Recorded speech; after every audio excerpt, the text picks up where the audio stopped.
Next, please welcome Tim, CTO of Arch Systems, and Ryan, VP of Technology at the Association for Manufacturing Technology, for their tech talk on building the new manufacturing intelligence layer, Ontology-Powered agents. Tim is a Stanford PhD and Forbes 30 Under 30 honoree who co-founded Arch Systems, while Ryan runs AMT's San Francisco Tech Lab, bridging Silicon Valley and traditional manufacturing. So please give them a round of applause. Thank you, everyone. And it's a pleasure to be here this afternoon speaking to you. I also wanted to thank and congratulate Carla on that amazing talk. I think you can take what she was sharing and see our talk as a way of trying to bring that to other manufacturers who may not be as advanced as her organization is in developing it in-house. And so what I want to start with, we'll do this in three parts. Number one, sort of goal state, what we're trying to achieve, what are the use cases? Then number two, what are the challenges in getting there? How does a new kind of standard or a new evolution of standards help address some of those challenges broadly for the industry? And then three, maybe talk about what might come next. So I've had the privilege of working with our customers across many factories around the world. And one of the challenges that we often see when we go to the shop floor is that factories today, they're delivering, but through a lot of extra effort. If you look at the lived reality of the process engineers, the technicians, the direct line operators, it's constant firefighting, right? Leaders know the factories can run better, but those improvements often feel out of reach. Throughput is lower than it should be, and it's effort intensive to get it there. The final year leaving the factory, can't ship any defective product, is still very close to 100%. But if you look at the amount of rework needed to get there, it's significant, has a significant cost. If you look at downtime, there is still significant downtime, both large and small scale, that add up, that is absorbed, not prevented. And through this all is this context of experts, a relatively small number of subject matter experts that are stretched too thin, trying to solve all these problems. And so into this context, I think everyone in this room is aware of this, but sometimes outside this room, we still need to make this point, that the challenge is not data. There's tons of data in factories. The challenge is, and I think in the future even more so will be, the expert capacity needed to understand, contextualize, and turn data into action. So the question that we always challenge ourselves with at Arch is, what if every factory had an unlimited number of 30-year experts? If that core constraint of a small number of subject matter experts, if that core constraint could be relaxed or could be extended or augmented. And that's the benefit that I think agentic AI is potentially bringing, although we still have a long way to go to see that realized in practice. So what we start with is, let's say you could do that. What would you do? What are the use cases or areas of the factory you would impact? And we sort of break them down into these three core use cases. So number one, the core equipment and process optimization, maybe the next version of like OEE improvement type programs, increased utilization, smarter CapEx decisions. Number two, talking to a lot of our customers, the last mile scheduling in the factory, even with all these really advanced supply chain orchestration systems, is still usually someone with Excel actually building the Gantt chart for what is on the factory floor for the shift or for the week. There's a lot of areas of opportunity for AI to improve and transform that area of the factory. And then number three, we've heard a lot of specific use cases in this area from previous presenters today, which is product quality and compliance. The level of effort needed to make sure you ship a fully functioning defect-free product out of the factory, minimize rework, and depending on your industry, also extensively document your processes and all of your reporting to make sure you comply with the necessary mandates. So if you take into these like use case areas, what now has potentially become possible with agentic AI, the way I like to describe it and think of it is it's similar to a robot arm for repetitive decision making. Just like physical automation, for a long time in the factory has been a way to remove some of the more manual processes. Agentic AI, one of the common themes of those use cases is these are repetitive expert decisions that need to be made correctly, well, at minimum, maybe once a shift, but often, many, many times per shift. Once every couple minutes when a machine goes down or has a problem, or every time there's a defect. And so then the question is, how well can you scale this sort of new robot arm for repetitive decision making? And what are the barriers? And here's where you start seeing the first challenge, because it's tempting to think of AI as maybe like a super powered person. You look at everything a person can see in the factory, everything we perceive, all of the context we bring to the world with our minds, with our experience, and think, okay, AI has all that and more. Unfortunately, it's the opposite, right? What an AI sees is only what is digitized. It only sees the information that's been brought together and presented to it. We talked about MCP servers as a way of presenting that information, but if there's any particular area of the factory that has not already been digitized or brought together or homogenized and context provided, Carla gave great examples of this, the machine doesn't know the work order, or it doesn't know what step it is in the manufacturing process. Those are real core challenges to how effective an AI robotic arm for decision-making can be if it doesn't have that information. So this is sort of where we started at Arch. And once you put the data together, you actually start to see an even bigger problem, which is it's not just enough to connect all these systems together, put all the data in one place, and allow AI to query it. It will certainly query it. The latest models as of November of last year, they were really good at doing their own investigation. But the challenge is and remains, what about the context and the meaning that was different in those different systems? What if, rather than this picture, we have red, yellow, green lights? What if one of the lights is blue and one of the lights is purple? Is blue the same as purple, or is it not? Is that difference meaningful, or just like someone happened to use English units, someone happened to use metric, but they really mean the same thing? So this now becomes one of the core challenges to scaling use cases. It's not that the use case is different in factory A or factory B, or that it even looks different on an injection molding machine than it does, say, in a steel pickling plant or in an oil and gas refinery. It's that the underlying meaning and context needed to understand the data, that is often tribal knowledge, but sometimes even more than that, that is one of the biggest barriers, which is it's not just enough to connect data together. You have to create shared meaning, homogenize the context, sometimes even provide the context because the data source itself doesn't know that. And this is something that we at Arch have been doing ourselves for a long time. And I'm very excited to see the work that's now being done in some of the standards organizations around trying to scale this broadly across the industry. Thanks a lot, Tim. Yeah, and this is where we get to the point about ontology. What we're talking about when we use the term ontology is really a shared and structured way of defining what things are, how they relate to one another, and importantly, what they mean, in such a way that both humans and systems can understand these things. So I'm going to kind of skip ahead a little bit to this slide. MT Connect. So I work for the Association for Manufacturing Technology. We're a nonprofit trade group, 124 years old or something like that. Our member companies make technology products that manufacturers use. So Fanuc robots, Mitsubishi Electric motion controllers, Autodesk with their CAD software, Mazak with their CNC machines, things like this. Almost 20 years ago, we brought industry partners together to create a shared language for manufacturing technology equipment. It was called MT Connect. Most people know about it as a telemetry standard, just like, hey, what is my machine doing? What is my uptime? But the reality is we've pushed it far further than that. The reason is, and this is an insight that we had close to 10 years ago, answering this question, did today's standards support AI? Partially, but not enough for scale. Why is that? Well, one reason is that the standards were really formed so that humans could read them. They kind of come out in PDFs, or before that they came out in like actual paper manuals, and it was really up for each individual to implement the standard. And there's no way really to validate whether or not you were doing that standard correctly.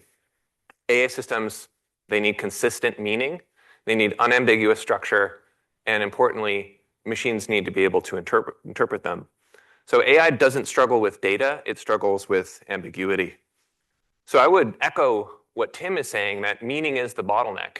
In Arch's implementations in each individual customer site, or maybe factory to factory, they're encountering this problem.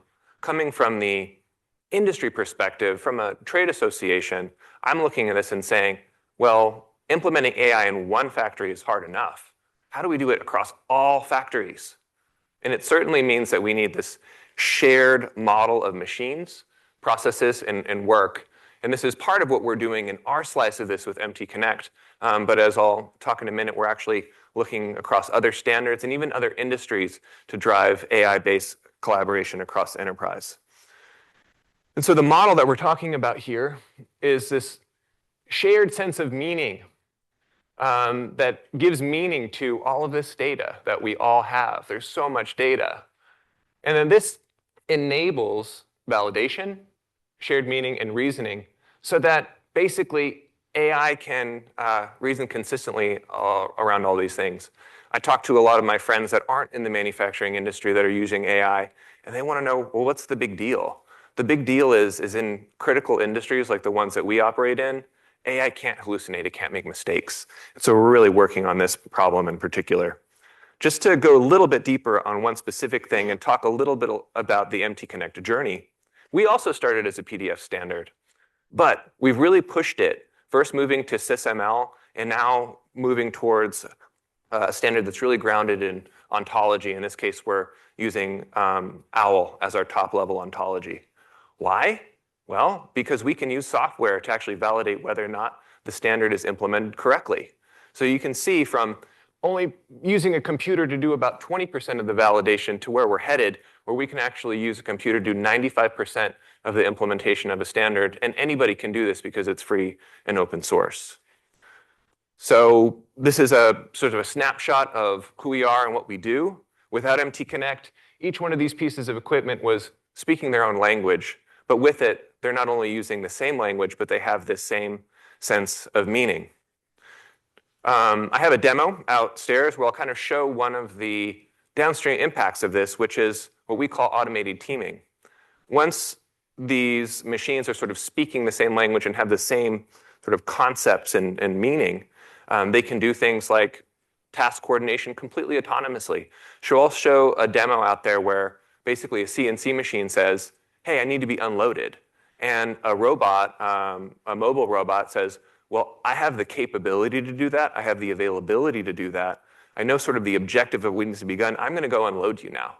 And that's sort of done without any hard-coded integration. It's just done because there is a shared sense of meaning and a common language.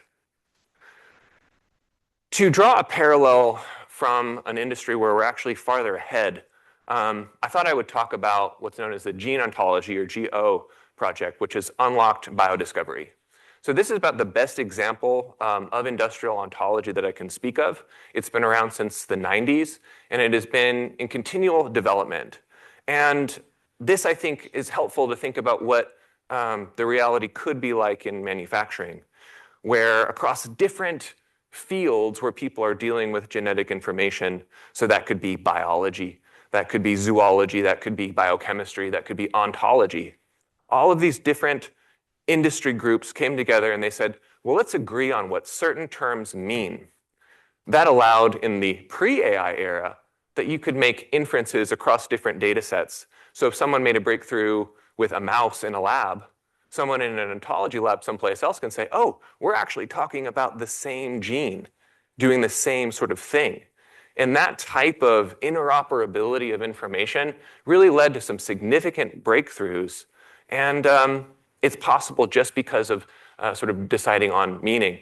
And I think that you can, from this understand that like in our AI era, where computers have no issue going through reams and reams of data, how powerful this could be, and how much of a limiting factor not having shared meaning could be when we're trying to get things done. And so we're part of what's called the Industrial Ontology Foundry, right? So MT Connect, we're highly collaborative with other standards bodies, free and open source. It's an ANSI standard. We collaborate with QIF. We collaborate with OPC. We collaborate with AOUSD. And yet we're working at another level up with the Industrial Ontology Foundry to try to do the same thing across manufacturing and supply chain that the genetic ontology did for the biomedical industry. What would this enable?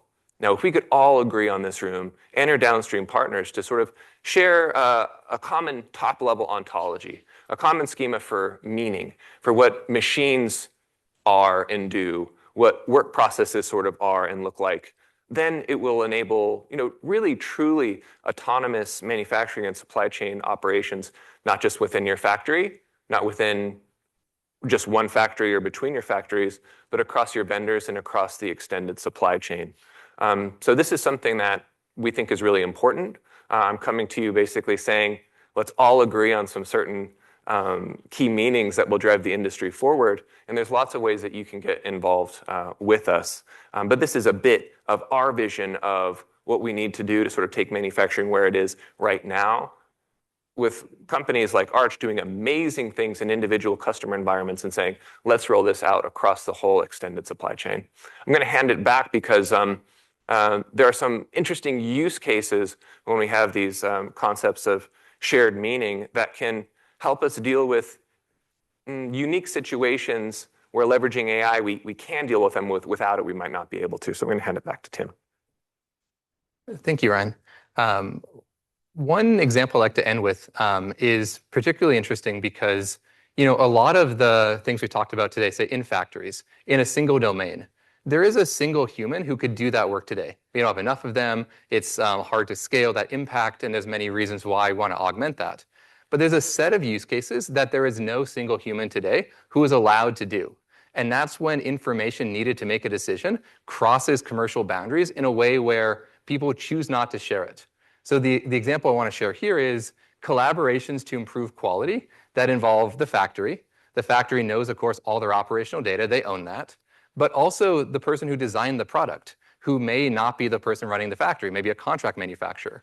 They may not be able or willing to share all of their design knowledge to the factory for IP concerns. Maybe the factory makes their competitors' products as well. And you also have all of the information and understanding embedded in the equipment themselves, which may be purchased off the shelf from a third party, maybe system integrated, but you have these three separate domains. And there is not a willingness to put that data together because of very legitimate commercial concerns. However, they all have a shared goal, for example, in improving product quality. For the factory, it's less rework. For the OEM, it's less risk on recalls as well as faster time to market. For the equipment provider, it's differentiation on what their equipment can do. And there is no one person who is allowed to see all three sources of data. However, part of the key is inside there.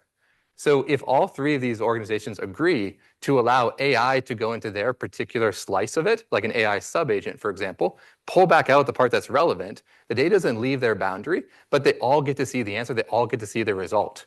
We've started now seeing some leading companies collaborating around this model, and this is an area where AI is solving a problem that actually you cannot solve with a person because there is no one single person allowed to see all parts of the data, but AI can. Then AI can be told to forget what it saw and just present the evidence and the result that all sides agree is allowed to be shared with all three parties. So I'll pause there. We have time for a couple questions. And thank you all very much for your time.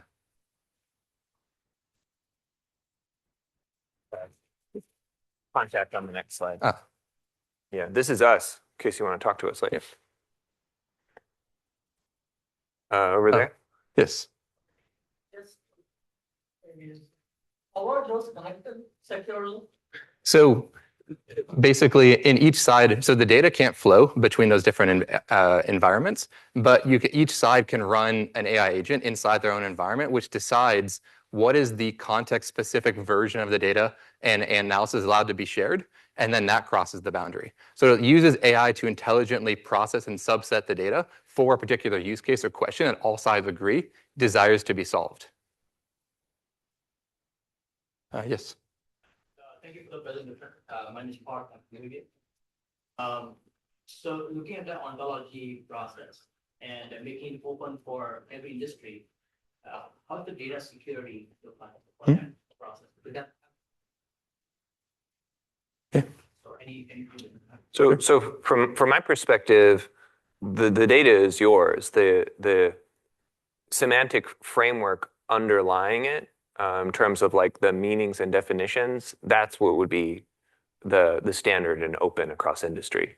So we don't ever see your data. We just say, here is a mutually agreed upon data dictionary, if you will, of what certain terms mean and how they relate to one another. Sure. Please show.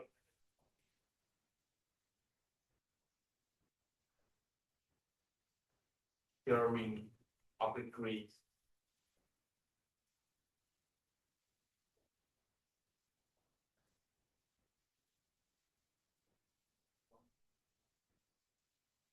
Well, I don't know if anyone's been involved in standards development before, but it's definitely a labor a very shared, open process with a lot of different collaborators, and it's a big tent. We need everybody to participate.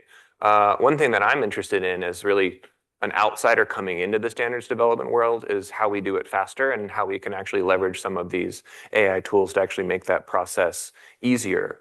But it's an open standard, and anybody is free to help us develop it. We had one more question back here. How is ontology developed, right? And is it a static, like at the beginning of the development of, I have 14 distributed systems, Mm-hmm. I have access to 9 of those, Mm-hmm. somebody has access to something like that. I don't think it is static, right? Every system evolves, continues. How do you establish that feedback and evolve the ontology? I think you'll have a different answer than me because he's developing one that sort of fits for his company use cases as an individual customer use cases, where looking at industry-wide, it might be more difficult because we are trying to sort of capture some universal truth about industry and capture it in this machine-readable way. Yeah, maybe I'll just say briefly and then invite further conversation later because we're about at time. I view it as very hierarchical. There's some core concepts that don't change very frequently, and then there's some drill downs that change a lot. And making sure you have that appropriate encapsulation and hierarchical structure allows you to keep the static parts as static while evolving the parts that fit into that static whole. But then maybe there's a new process, but it's still a process. Maybe there's a new machine, but it's still a machine. So like that sort of difference between the static and very slowly evolving and the rapidly changing and how you make it so that you can put those two things together is a core part of doing a great job versus maybe having some challenges. And yeah, with that, thank you all very much. Yeah, All right. thank you. Thank you so much, Tim and Ryan.